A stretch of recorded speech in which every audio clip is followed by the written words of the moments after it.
Sud Radio, la culture dans tous ses états. André Berkoff, Céline Alonso. Madame, vous qui m'avez choisi un jour pour répandre vos mots d'amour, vous qui un jour m'avez élu, je vous bénis, je vous salue. Madame, vous qui faites de votre mieux, fille de paix, mère de Dieu, vous qui donnez au dépourvu, je vous bénis, je vous salue. Et oui, cette sublime chanson d'André Berkoff est extrait de la comédie musicale Bernadette de Lourdes, qui est actuellement tournée dans toute la France, André, et qui rend hommage à Bernadette Soubirous. Figurez-vous que c'est grâce à elle que Lourdes est devenue le 3e lieu de pèlerinage le plus fréquenté au monde, André, et ce après le Vatican et la basilique de Mexico. Oui, cette histoire des miracles est toujours passionnante parce qu'il y a autant de gens qui le nient qu'autant de gens qui effectivement y croient et considèrent que cette espèce de formidable incursion du paranormal, ce qu'on appelle le paranormal, il dit quelque chose d'inexpliqué. Et cette inexplication, cette espèce de mystère, qui est un mystère magnifique, eh bien 43% des Français croient au miracle. Et Didier Van Cauwelaert avait écrit un très très très très beau livre. Et ça s'appelle, et j'aime beaucoup le titre, l'insolence des miracles. Parce que c'est vrai, le miracle, on dit, mais qu'est-ce que ça veut dire un miracle? Ça n'existe pas. Eh bien, c'est une espèce d'affirmation comme ça qui tranche. Et il dit, oui, écoutez, on va en parler. Et donc, c'est un essai où il décortique, il raconte une série de guérisons, de phénomènes inexpliqués, qui embarrasse autant la science que d'ailleurs le Vatican et les structures vaticanesques ou religieuses, Céline. Et oui, effectivement, à Lourdes, en Italie, en Espagne, au Mexique, au Brésil, il a enquêté, André, sur les phénomènes les plus extraordinaires, les plus dérangeants et les plus jubilatoires qui soient. Il sera avec nous dans un instant sur Sud Radio. Il nous le dira tout donc de ces découvertes incroyables. Alors à tout de suite, restez avec nous. Sud Radio, la culture dans tous ses états. André Berkoff, Céline Alonso. Now I've heard there was a secret chord that David played and it pleased the Lord. But you don't really care for music, do you? It goes like this: the fourth, the fifth, the minor fall, the major lift, the baffled king composing hallelujah.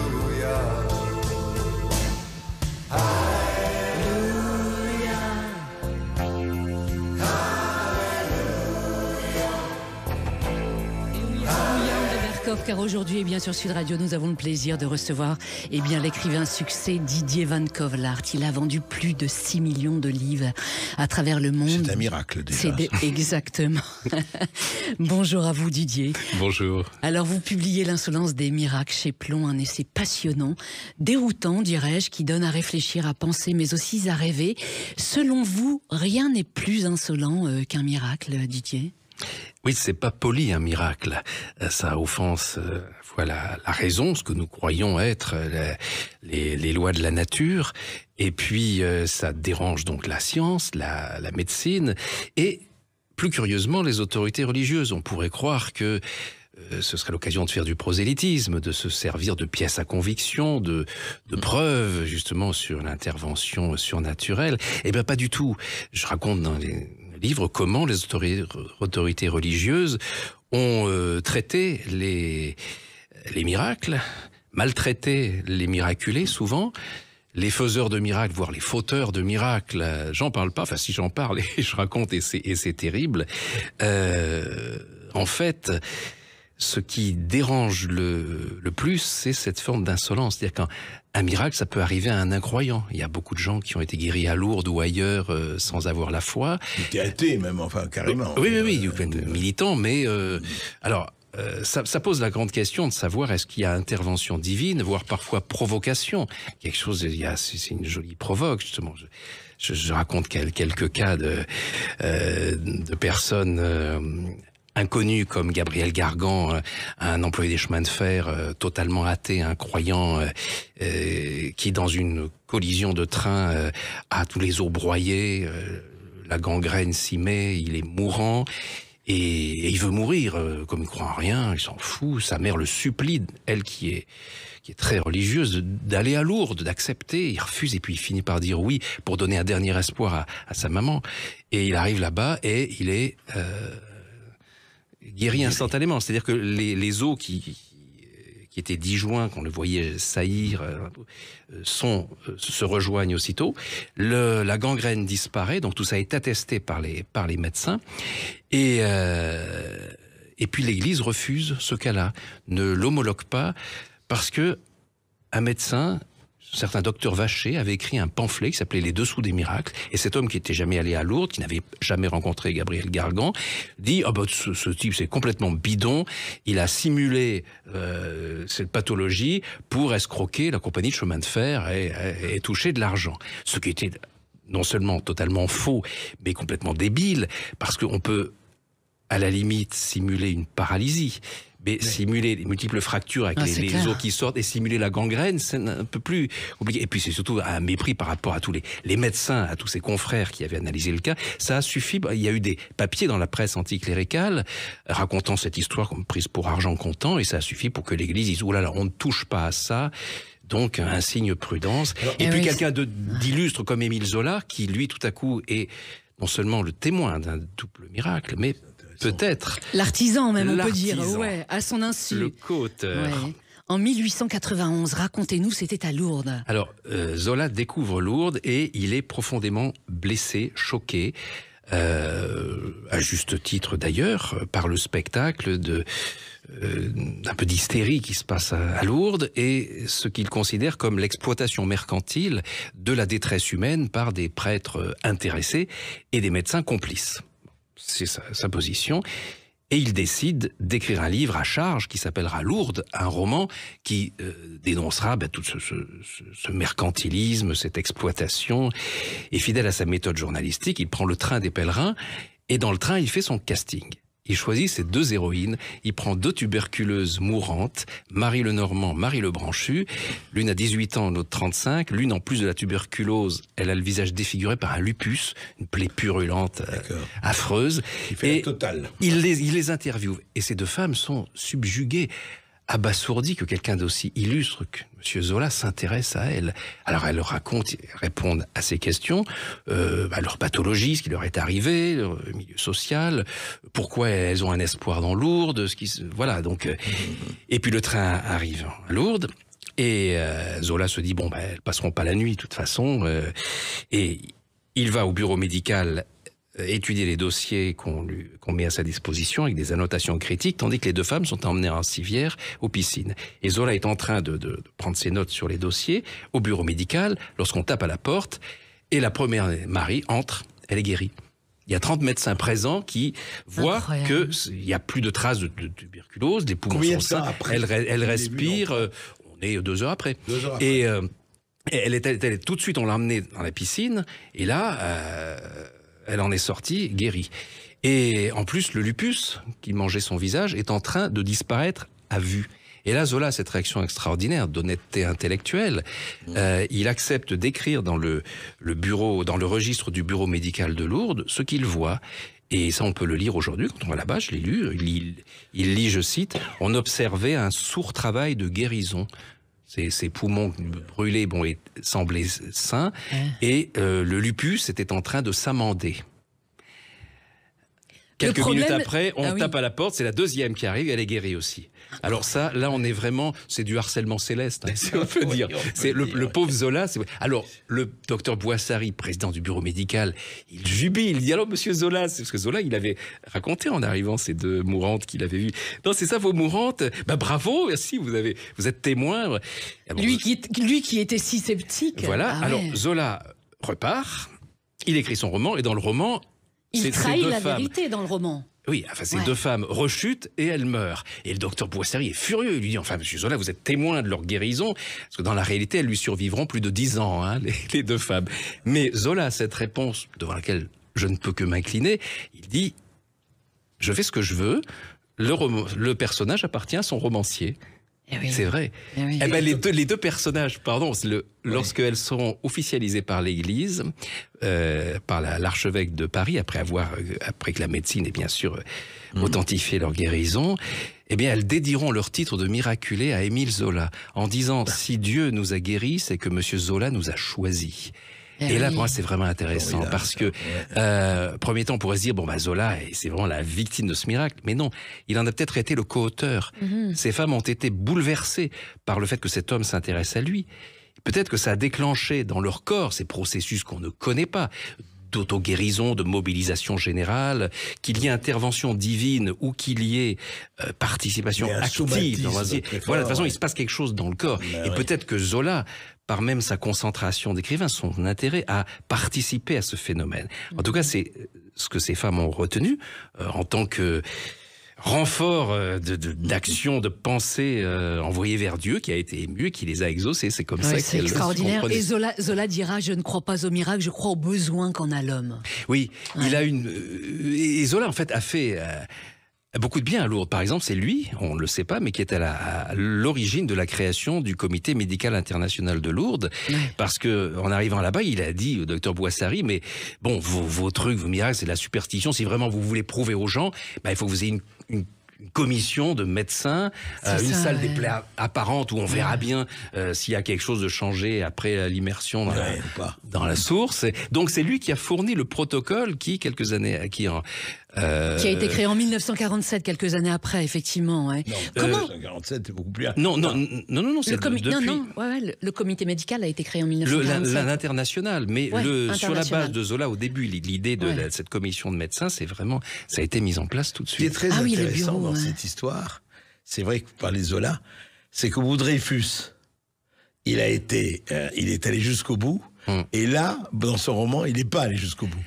Intéressant. Disons que il était très embêté par les conséquences. Par exemple, Marie Le Branchu, donc l'une des miraculées, qui travaillait au Bon Marché, elle faisait des conférences aussi. Et sur les affiches des conférences, elle est marquée héroïne du roman Lourdes d'Émile Zola. Donc ça faisait une contre-publicité pour ce livre qui se vendait très bien par ailleurs. Et c'est vrai, il y avait de quoi être un peu agacé pour le romancier qui est Zola. Et là se situe un épisode tout à fait authentique, dont j'ai trouvé la trace dans la correspondance de Marie Le Branchu, qui écrit au docteur Boissari, président du bureau médical de Lourdes, et elle dit, j'ai reçu la visite de monsieur Zola. Oh, qu'est-ce qu'il est, il est gentil. Il m'a dit, je sais que vous avez peu de moyens de vivre, vous travaillez jour et nuit au Bon Marché, mais je sais vos difficultés financières avec votre mari. Donc si vous voulez aller vivre en Belgique, je possède un appartement que je peux mettre à votre disposition. Il essaie un peu de la délocaliser pour qu'elle fasse un peu moins d'ombre au personnage qu'elle a inspiré. Mais elle a pris ça vraiment pour quelque chose de tellement généreux. Mais elle a dit non, parce que voilà, elle a ses amis, sa famille. Même si c'est dur, elle préfère rester à Paris. Et Zola, en fait, tout de suite après, il y a l'affaire Dreyfus. Alors évidemment, ça chasse, le problème est là, et il est, rappelons quand même son courage extraordinaire, parce que beaucoup de gens pensent que c'est lui qui a résolu l'affaire. Non, il en était une victime. Et il le savait. C'est-à-dire, il savait qu'il allait être poursuivi, jugé, vilipendé par son article J'accuse, ou d'ailleurs, où il a raison sur le fond, pas sur la forme. Il se trompe de coupable. Il n'accuse pas le général Mercier, qui, lui, le vrai coupable, le ministre de la guerre. Voilà. Esterhazy est instrumentalisé, mais c'est pas lui qui est à l'origine de ça. N'empêche que ce courage de Zola et puis sa mobilisation et sa prise de risque va un peu compenser, effacer ces mésaventures lourdes. C'est vrai, mais il l'a dit en tout cas sur le procès verbal à Lourdes, c'est ce qui est bien déjà. Il a reconnu ce qu'il a vu en tant que comme citoyen. Voilà. Non, Zola est un type formidable qui a été dépassé par cet événement, et il en a. Mais c'est vrai que dans son roman, la logique du roman, et là, on en parle en tant qu'auteur, quoi. La logique du roman, elle était là. Il pouvait pas la violer non plus. Donc, moi, je suis assez d'accord avec lui là-dessus. Alors, parlons à présent, vous en parliez tout à l'heure, de ces faiseurs de miracles qui, un temps, ont été persécutés par le Vatican. Vous leur consacrez effectivement des chapitres de votre livre. Je pense à Padre Pio et à Yvonne Aimée. Qui était cette religieuse que De Gaulle a décorée en 1945 ? Racontez-nous. Alors, oui, c'est avec Padre Pio. Tout le monde a entendu parler, très connu. Yvonne Aimée, personne ne la connaissait, et on a tout fait pour que personne ne la connaisse depuis sa mort. Elle est contemporaine de Padre Pio, elle est née en 1900, et s'appelle Yvonne Beauvais. Elle grandit à Paris et très tôt, à 5 ans, elle écrit avec son sang une lettre à Jésus où elle dit que elle se donne à lui. Elle voudrait tellement être une grande sainte, mais rester toute petite en même temps pour ne pas lui faire de l'ombre. C'est à l'âge où on écrit au Père Noël, quoi. C'est une lettre très, très touchante, mais elle va passer à l'action. C'est-à-dire que elle va, dès son plus jeune âge, se mettre au service des pauvres. Elle va faire des ménages en cachette de sa mère. Elle sort de l'école, du collège, elle va faire des ménages pour donner de l'argent aux pauvres. Elle joue du piano, elle sait tout faire. Elle donne des concerts gratuits. Quand elle est pas, parce qu'elle commence à avoir plein de maladies bizarres qui l'obligent à chaque fois à aller au bout d'elle-même, à franchir ses limites. Et lorsqu'elle est clouée au lit, qu'elle peut pas aller faire des ménages, elle écrit des romans. Elle est publiée chez Plomb, un livre qui s'appelle Joujou se marie, qui fait un best-seller. Tous les droits d'auteur sont versés pour les pauvres. Et à 15 ans, elle décide elle veut être religieuse. Sa mère lui dit non. Et là, elle essaie de la marier. Et puis, à chaque prétendant, elle tombe malade. Paratyphoïde, tuberculose, ce qui fait qu'elle dit à sa mère, bon, arrêtez un peu de vouloir me caser parce que vous voulez pas que j'aille rejoindre le Seigneur là en prenant le voile, mais là, je vais monter carrément au ciel si vous continuez. Bref, elle finit par être religieuse et là, elle devient mère supérieure du couvent de Malétroit en Bretagne. La guerre éclate et elle devient une héroïne de la résistance. Elle fait des trucs incroyables. Elle a dessiné les plans même d'une clinique ultramoderne à Malétroit, qu'on peut voir aujourd'hui encore, et les Allemands réquisitionnent cette clinique pour y soigner leurs blessés. Dans cette clinique, elle réussit le tour de force d'y cacher, en même temps qu'il y a les Allemands, d'y cacher des Juifs, des maquisards et des parachutistes anglais, qu'elle déguise en bonne sœur ou en grand brûlé. Et elle fait, déjà c'est incroyable sur le plan basique, son travail d'héroïne. Mais elle fait mieux que ça. Parce qu'elle a plusieurs dons assez spéciaux. D'abord, elle prend sur elle les maladies des autres. Oui, elle avait un sacré pouvoir de guérison, c'est impressionnant. Oui, mais c'est un pouvoir d'absorption de la maladie. Oui, c'est ça. C'est-à-dire, elle guérit pas de l'extérieur. Et là, on a tous les témoignages de médecins. Le dossier, il est gigantesque. Il y a 30 000 pièces dans le dossier Yvonne Aimé. Elle devient malade. Elle prend la tuberculose, le cancer, tout ça. On lui donne, elle a reçu 25 fois l'extrême onction. Elle est mourante. Et puis le lendemain, elle gambade et elle travaille dans son monastère. Et la personne, elle, tout de suite, a été guérie. Donc elle prend la maladie, elle la traite en elle-même. Donc là, je cite tous les dossiers médicaux. On n'est pas du tout dans la superstition, dans l'illusion. Et en plus, cette femme a le don de bilocation, d'ubiquité. C'est-à-dire, elle est dans plusieurs endroits à la fois. Ouais. Et on a les témoignages, comme Padre Pio. Elle... On la voit en plus sur des champs de bataille. Et on la voit, je pourrais vous donner des dizaines d'exemples. Prenons le plus spectaculaire. Février 1943, elle a été arrêtée par la Gestapo sur dénonciation d'un prêtre, entre parenthèses, jaloux d'elle, de ce rayonnement extraordinaire qu'elle a. Et elle est torturée à la prison du Cherche-Midi par un gestapiste français, hélas. Et en même temps, au même moment, elle apparaît dans le métro parisien à son aide de camp, Paul Labutte, et il sait qu'elle a été arrêtée. Il y a eu un code secret dans le réseau de résistance qui a été transmis, mais il ne sait pas où elle est. Et là, il la voit dans le métro. Mais il dit, mais vous, on vous a libéré? Elle dit, non, je suis en train d'être torturée à la prison mais il faut prier pour moi très fort parce que ce soir, je serai emmené en Allemagne sinon. Et il la touche, elle est présente. Hein. On a vraiment le témoignage du Paul Labutte qui est mort il n'y a pas longtemps. Et on voit sur France 3 dans les émissions que je cite c'est vrai, son témoignage. Et elle disparaît. Et on a aussi le témoignage du type qui l'a torturée à la prison du Cherche-Midi et qui dit, par moments, je pouvais lui faire les pires choses, y compris viol et tout. C'est comme si elle n'était pas là. Hein, elle n'était pas là parce qu'elle était en même temps ailleurs. Et alors, troisième, là, c'est une trilocation, elle est dans 3 endroits à la fois. Ouais. Il paraît, j'ai lu cette anecdote, il paraît que quand De Gaulle l'a décoré en 45, il lui a dit, j'espère que vous n'êtes pas en même temps à Londres en train de vous faire décorer par Churchill. C'est vrai ou pas? Oui, absolument. Je donnais la source. Donc, De Gaulle, évidemment, était au courant, d'autant plus que le 3e cas en février 1943, en même temps qu'elle est torturée à la Gestapo, qu'elle apparaît dans le métro, on la voit à bord d'un navire de la Royal Navy, qui s'appelle l'Héritage, Sheridan, un navire hôpital, qui est pris dans un bombardement, et tout l'équipage, je trouve que c'est des marins bretons. Et ils voient une religieuse Augustine, ils reconnaissent qui leur dit, elle est à la paume du navire, et elle dit « Courage, vous ne risquez rien, vive la France, gagnerez ». Et elle disparaît. Et j'ai eu ce témoignage par la fille d'un officier mécanicien à bord, Édouard Lecor, et sa fille qui avait connu Yvonne Aimée parce que sa mère, lorsque le père avait rejoint Londres, il fallait se cacher parce que les Allemands les auraient arrêtés. Donc les Augustines de Tréguier les avaient recueillis. Et à la fin de la guerre, Yvonne Aimée vient en tant que supérieure des tout monastères d'Augustine. Elle voit la petite fille qui a 5 ans et lui dit « Ton papa, quand il rentrera, il te dira qu'il m'a vu. Il va bien. » Parce qu'ils n'ont pas de nouvelles après la guerre. Et quand le père rentre, il raconte cette histoire de la religieuse qui est apparue.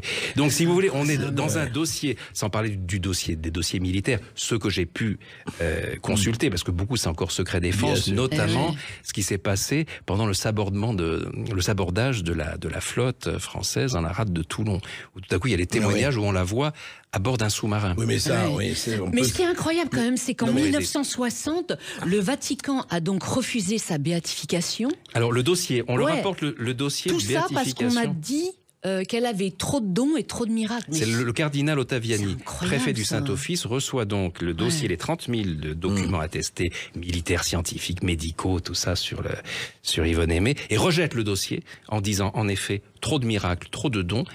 Et il ajoute quelque chose, une mesure qui n'a jamais été prise avant, qui ne le sera plus après.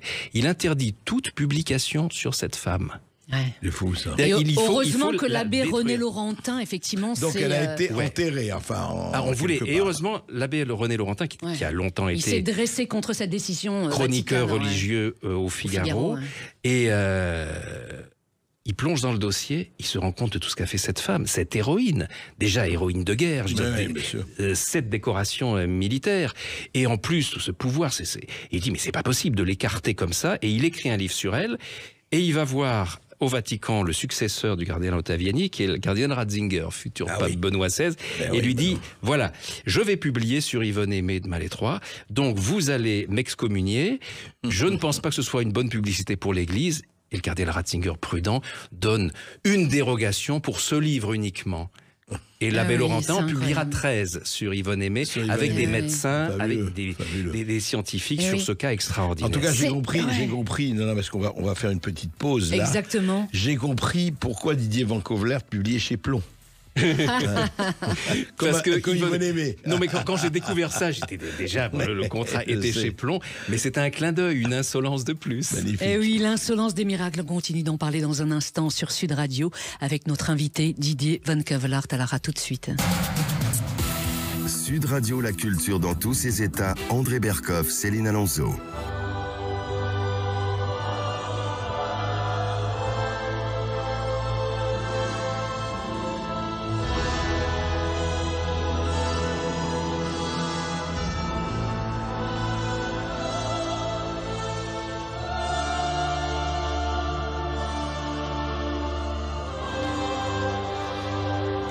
Didier Van Cauwelaert, cette musique a été découverte en 2020 dans le manteau de Notre-Dame de Guadalupe. Vous consacrez donc un chapitre de votre livre, L'insolence des miracles, paru chez Plomb, à cette Sainte Vierge. Qui est à l'origine de cette découverte incroyable ? Alors, c'est une découverte toute récente qui fait suite à d'innombrables découvertes scientifiques sur ce morceau de tissu qui d'abord ne devrait pas exister, ne devrait plus être là. Puisqu'il est là depuis 1531, c'est une tunique en tissu d'agave, vraiment un vêtement de pauvres indiens aztèques qui ne vit pas en général, au-delà de 20 ans, il tombe en poussière, quoi. Donc, qu'est-ce qui est arrivé à ce morceau de tissu ? C'était donc le vêtement d'un Indien qui s'appelle Juan Diego, du moins c'est ainsi que l'ont baptisé les colons espagnols qui l'ont converti au christianisme. Et voilà que cet Indien, qui s'appelle Coatlac-Toaxin, son vrai nom, un jour rencontre une très belle dame lumineuse, on est donc en 1531, qui lui dit, va voir l'évêque de Mexico et dis-lui de me construire une chapelle sur la colline de Tepeyac. Et elle lui parle dans son langage, le nahuatl, langage aztèque. Ouais, aztèque. Et alors il répond, bah non, c'est bien gentil, si vous êtes la Sainte Vierge, mais allez lui dire vous-même, parce que moi je suis rien, je suis un Indien de la dernière caste, il me coûtera jamais, donc si vous voulez une chapelle, allez la demander. Et elle insiste, elle revient le lendemain, toujours vas-y, elle lui fait la même réponse, et là elle lui dit bon, apporte-lui, si tu veux qu'il t'ouvre, apporte-lui un bouquet de roses. Alors on est au mois de décembre, bouquet de roses, et elle monte derrière, et il y a un buisson de roses, des roses rouges, magnifiques. Il est surpris, bon, il en ramasse, et bon, il va voir l'évêque, et là, comme en plus l'évêque est nostalgique de son jardin en Espagne où il avait des roses Sevillana magnifiques, alors évidemment le serviteur voit ça, il laisse entrer cet Indien qui apporte les roses à l'évêque, et elles sont dans son manteau replié, et lorsqu'il les dépose à ses pieds, tout à coup l'évêque tombe à genoux, et les autres témoins sont stupéfaits parce que à la place là où se tenaient les roses est apparue une image de la Vierge Marie sur la tunique de cet Indien. Alors ça serait une jolie légende si l'objet en question n'était encore présent aujourd'hui. Et c'est un objet impossible. Déjà, la durée de vie de cette tunique est impossible. Ce qui se trouve dessus est impossible aussi parce que c'est une impression recto-verso sans apprêt sur un tissu très lâche, ce qui déjà est impossible techniquement. Oui. Et quand on voit surtout la beauté, ça représente une vierge classique, et en plus, quand on creuse un peu ce que ça représente, c'est totalement bilingue, c'est-à-dire que c'est le manteau d'une jeune juive du 1er siècle, mais les broderies sur le manteau sont des symboles aztèques. Et en fait, cette image parle autant aux Espagnols de la Vierge Marie qu'elle parle aux Aztèques de leur déesse mère Tonantzin, qui était la sorte de la Vierge Marie d'avant, dont le lieu de culte était la colline Tepeyac, où la Vierge Marie en question demande sa chapelle. Ce qui est un peu suspect déjà a priori, vous voyez, alors qu'en fait on est dans une réconciliation des cultes, et l'espèce d'urgence humanitaire qui semble être à l'origine de ce miracle, c'est que les colons espagnols traitaient tellement mal les Indiens que c'était au bord d'une révolte qui aurait fini dans un bain de sang. Et le fait que la Vierge Marie ait choisi comme intermédiaire pour parler à son clergé un Indien aztèque de la dernière caste fait que tout change. 2 ans après, le pape Paul III prend une bulle où il dit « Il ne faut plus tuer les Indiens ont une âme. » Les Indiens du Mexique, précise-t-il, sympa pour les autres. Donc, il y a eu d'une part, semble-t-il, cette urgence humanitaire qui est à la base de ce miracle, et puis, ce miracle il est destiné aux scientifiques des siècles futurs, parce qu'on va s'apercevoir petit à petit, par exemple, la position des étoiles qui paraît purement décorative sur le manteau, c'est la position exacte des constellations dans le ciel de Mexico au jour et à l'heure de l'apparition devant témoins. Et ça, c'est l'astronome que j'ai rencontré, le professeur Hernandez Illescas, qui a fait cette découverte hallucinante. Quand les ophtalmos ont regardé l'œil de cette Vierge peinte, entre guillemets, des pigments inconnus sur Terre. Le prix Nobel Richard Kuhn, qui a analysé ça, a dit c'est pas végétal, c'est pas minéral, on sait pas ce que c'est pas connu sur Terre. Et quand on met les ophtalmoscopes, tous les appareils, quand on étudie le regard de la Vierge, on voit le reflet des témoins de l'apparition selon les lois de l'optique, c'est-à-dire une fois à l'endroit, une fois à l'envers, une fois à l'endroit, dans les niveaux de cristallin et tout ça. Et les spécialistes de la NASA ont étudié ces taches qu'on voit dans l'œil, ces reflets, et bon, on reproduit des images, on peut le voir sur Internet. Oui, on a l'impression de reconnaître l'évêque par rapport à son portrait de l'époque. Alors après, c'est subjectif. Des gens y voient des choses que tout le monde ne voit pas forcément. Mais en tout cas, on a ces reflets dans l'œil, et cet œil surtout se conduit comme un œil vivant. Et le rapport des ophtalmos, et y compris et surtout les ophtalmos qui ont voulu prouver que c'était bidon, que c'était une peinture, que non, il n'y a rien dans cet œil, ont tous dit. Lorsqu'on en met la lumière de l'ophtalmoscope, on a l'impression de voir un œil vivant, on a une contraction, on a la pupille qui se dilate, et des choses hallucinantes qui sont des rapports signés d'ophtalmos athées, sceptiques, dépassés par tout ça, mais honnêtes, et qui remplissent leur constat. Incroyable. Et puis la dernière découverte... ce mathématicien, alors comment... La musique que nous avons entendue, eh bien lui, il est parti de l'idée, toujours de la position des étoiles sur le manteau, plus celle des broderies aztèques, et il a dit l'image est gouvernée par le nombre d'or, et Pythagore a dit quand il y a le nombre d'or, il y a de la musique, il y a de l'harmonie complète, donc il a fait une projection, techniquement c'est compliqué de l'expliquer. C'est-à-dire qu'il a transformé en notes de musique les positions comme ça, il a projeté une partition dessus, un clavier, et puis il en a fait donc des notes de musique qui ont abouti à ce résultat, ce qu'on a entendu là, avec cette musique. Et c'est vrai qu'il y a eu des tas d'expériences faites par des gens qui disent bon, cette musique, elle détend, elle a un effet formidable. Elle a des vertus apaisantes. Et semble-t-il, là, j'ai pas suffisamment étudié le dossier pour pouvoir me prononcer là-dessus, mais on dit qu'il y a des résultats de guérison, d'amélioration de la santé. Des praticiens ont utilisé cette musique face à des pathologies. Honnêtement, j'ai pas assez étudié le dossier pour pouvoir vraiment me prononcer là-dessus. Ouais. Mais en tout cas, quand on l'entend, histoire encore. C'est grave. Et là, et puis voilà, c'est cet objet qu'on peut voir aujourd'hui. Oui, c'est le lieu le plus fréquenté au monde, le culte bien plus que l'autre. Juste pour revenir sur Terre, c'est que quand je suis allé au Mexique, j'ai dit la Vierge de Guadeloupe est partout. Il m'a dit oui, mais vous savez où elle est fabriquée? Je parle des reproductions. Et on m'a emmené dans un gigantesque hangar. Elle est fabriquée en Chine. Oui, bien sûr, comme tout, comme à Lourdes, le Made in China, oui. Voilà, le Made in China, mardi après. Hein. C'est l'inscription religieuse par excellence, et surtout. Oui. Mais bon, il ne faut pas justement que les marchands cachent le temple, ni la réalité de ces phénomènes, et puis les miracles que fait cette tunique, et Juan Diego a été canonisé par Jean-Paul II pour le nombre de miracles hallucinants qui ont été obtenus lorsqu'on s'adresse à lui. Et juste un mot avant. À votre avis, pourquoi le Vatican, pas seulement le Vatican, les autorités religieuses, on comprend qu'elles ne voulaient pas se laisser déborder, mais pourquoi elles sont tellement prudentes, et plus et ultra prudentes, pour proclamer le miracle? Elles ont peur qu'on les accuse d'en profiter, d'exploiter. C'est quoi? Surtout, bon, il y a de bonnes et de mauvaises raisons. D'abord, il y a une prudence normale, il ne faut pas tomber dans l'hystérie. Et puis, sur le plan théologique, jamais un miracle ne saurait prouver l'existence de Dieu. Il peut y avoir des phénomènes paranormaux, une truc d'auto-guérison. Ça peut être même, parfois, on soupçonne le diable de vouloir, singer. Donc, il y a cette prudence théologienne. Bon. Après, il y a un courant majoritaire au Vatican qui est opposé à toute forme de surnaturel, de miracle, voire même de spiritualité.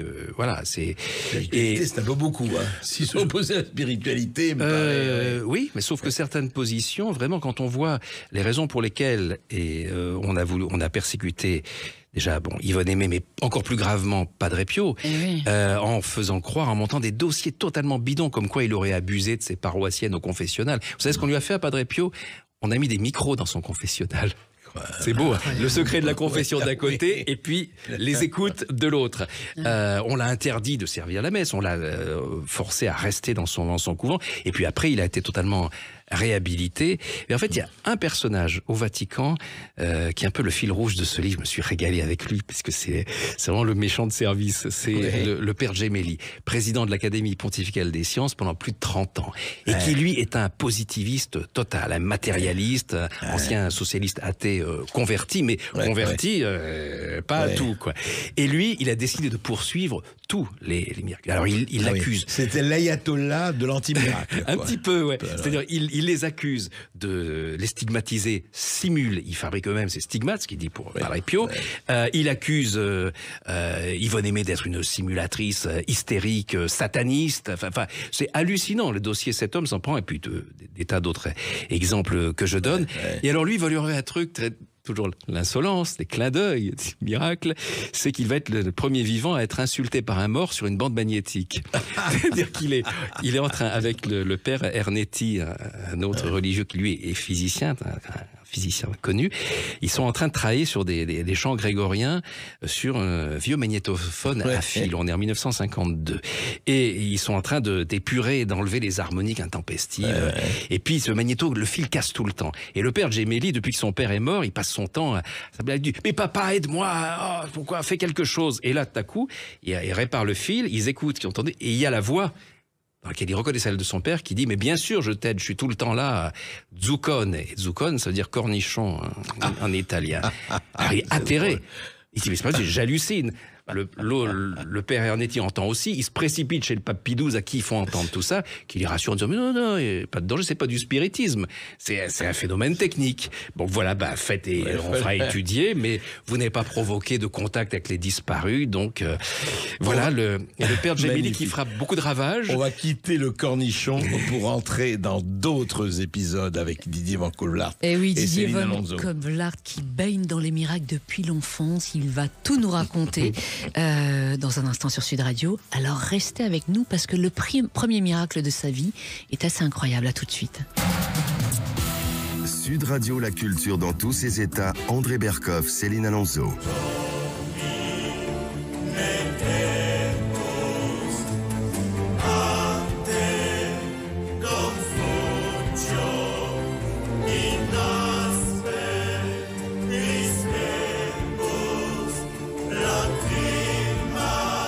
Didier Van Cauwelaert, vous baignez dans les miracles depuis votre tendre enfance, pardon. Le premier miracle de votre vie est une histoire belge. Quelle est-elle ? Oui, parce que Racontez-nous. les miracles dans lesquels je baigne, ils sont à l'image de ceux qui sont racontés dans l'Insolence des miracles. Il y a toujours quelque chose de provocateur, de jubilatoire, il y a un humour, c'est mon élément, si vous voulez. Il y a des tas de phénomènes extraordinaires dont j'ai pas parlé parce que je les trouve un peu glauques, oppressants. C'est pas ça que j'ai envie de partager avec les gens. Et là, je suis gamin, je grandis à Nice avec un nom flamand imprononçable qui fait qu'on se fout de moi à la cour de récréation. Et alors, au lieu d'essayer de faire couleur locale, je cultive la différence. J'apprends le flamand tout seul, chanson de Jacques Brel. Et puis, je plonge dans les dossiers de la famille belge et les dossiers de famille. Et là, je découvre Pierre de Ruder. Pierre de Ruder, qui était lié à ma famille en 1875. C'est un ouvrier agricole en Flandre qui a les jambes broyées par la chute d'un arbre. Tous les os complètement brisés, la gangrène s'y met, et les médecins veulent l'amputer. Il dit non, touche pas, laissez-moi mourir dans mon lit. Bon, 6 mois après, il est toujours là, les médecins l'ont laissé tomber, et il apprend qu'on construit à 1 kilomètre de chez lui une réplique de la grotte de Lourdes. Et là, il dit à sa femme et à son médecin, je veux y aller. Alors, il a ses béquilles, et il se traîne jusqu'à là-bas, il met des heures pour faire ce malheureux kilomètre. Il arrive dans ce décor de stuc, quoi. Reproduction de la grotte de Lourdes. Reproduction de la grotte de Lourdes, 3 francs 6 sous, dans une propriété privée, d'une dame très pieuse qui voulait sa grotte de Lourdes. Donc, il n'y avait jamais aucun phénomène. Et là, il est devant la statue, il lâche ses béquilles, il tombe à genoux, il se relève, il gambade. Et sa femme et le médecin n'en reviennent pas. C'est-à-dire qu'il n'y a plus de fractures, il n'y a plus de gangrène. On est devant quelque chose d'hallucinant qui fait qu'on n'y croirait pas. S'il n'y avait pas, après les examens de tous ces médecins, qui ont tous témoigné, je veux dire, des centaines de médecins sont venus le voir, cet homme a repris son travail 2 jours après d'ouvrier agricole, et pendant 30 ans, il a trimé. Un jour, il est mort, un hiver froid, d'une pneumonie. Et là, on l'a autopsié. Et c'est la première autopsie d'un miracle. Le certificat d'autopsie que je cite dans l'Insolence des miracles, on observait la trace de fractures anciennes spontanément ressoudées. Et le moulage de ce homme se trouve à Lourdes. Pourquoi à Lourdes ? Parce que Lourdes l'a chippé, l'a récupéré. Comme c'était une réplique de la grotte de Lourdes, il est devenu, c'est-à-dire... C'est toujours, une fois que la médecine a authentifié le cas, c'est l'Église qui se prononce.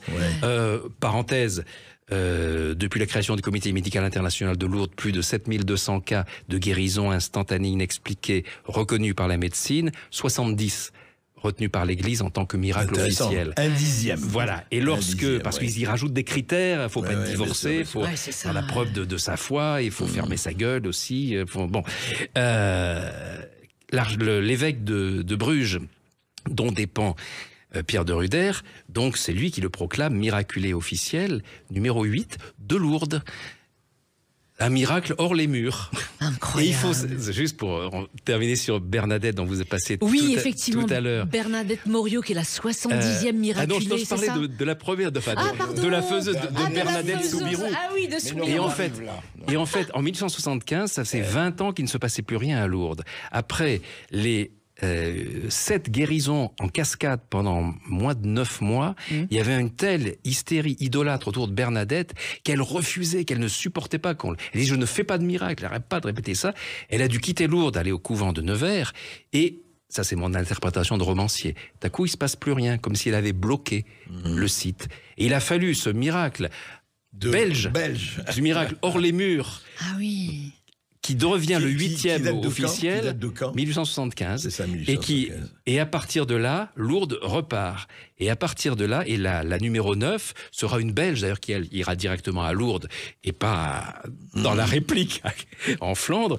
Et elle va être miraculée aussi. Et à partir de cela, toutes les guérisons constatées par la médecine se révéleront définitives, ce qui n'était pas le cas des premiers miracles. Donc cet apport de la Belgique, moi j'étais gamin, j'adorais ça. Là, j'étais tellement fier de mes origines. Oui. Voilà. Et puis, Est-ce que vous pensez qu'on est tous capables d'accomplir des miracles, Didier Van Kevelaert? oui, c'est pas la...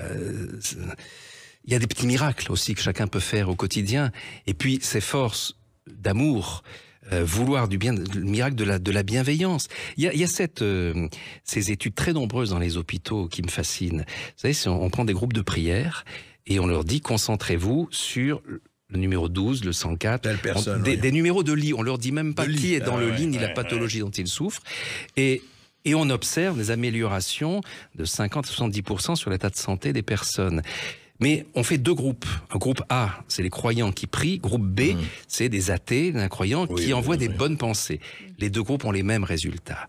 Très intéressant ça. Donc c'est la force de la pensée. Ne pas croire qu'il faut être croyant pour avoir une prière efficace. Non, la force de la pensée, de la bienveillance, c'est une énergie qui chemine. Nous sommes tous porteurs d'une énergie qui ne demande qu'à être employée au service des autres et de nous-mêmes aussi. En tout cas, je constate quand même la dimension belge du miracle, qui est quand même intéressant. C'est pas seulement le plat pays qui est le mien, de Brel, c'est le miraculeux pays qui est le mien de Didier Van Kevelaert. Je pense que cet apport, réel de la Belgique à Lourdes mérite d'être salué plus souvent qu'il ne l'est, je crois. et puis, bon, ne croyons pas que les miracles, c'est de l'histoire ancienne.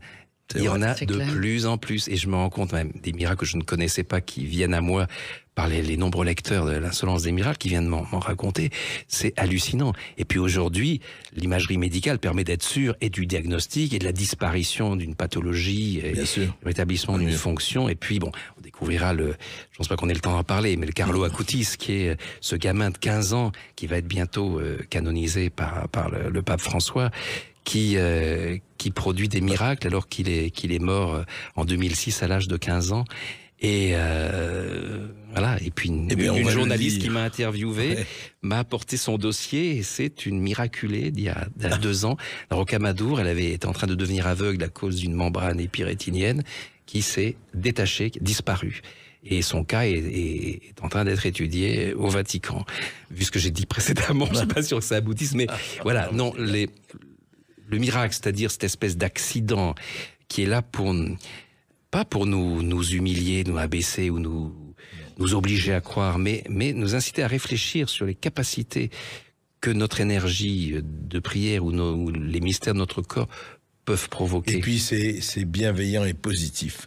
C'est ce que André Breton appelait le hasard objectif, mais là c'est le hasard bénéfique. Didier Van Kevelaert, merci d'être venu sur Sud Radio. Je rappelle que votre livre L'Insolence des miracles est paru chez Plomb. Alors à l'heure où la foi paraît s'incliner devant la peur, eh bien ce livre hautement documenté à l'humour percutant André Berkoff nous offre effectivement une profonde réflexion et un formidable message d'espoir. Je trouve que ce livre est une très belle idée de cadeau pour Noël. Tout de suite, vous retrouvez Brigitte Lahaie sur Sud Radio.